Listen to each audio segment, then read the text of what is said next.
Ayan guys, ulan na naman. Ang lakas-lakas ng ulan. Ang ganda ng paligid. Pupunta ako sa eskwelahan.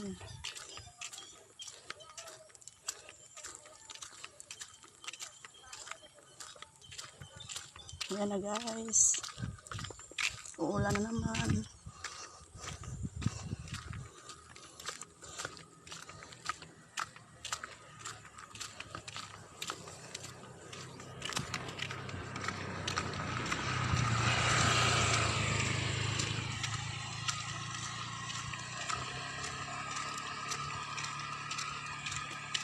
Pupunta ako sa paralan kasi kunin ko yung anak ko.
Ang linis-linis na yung bakuran.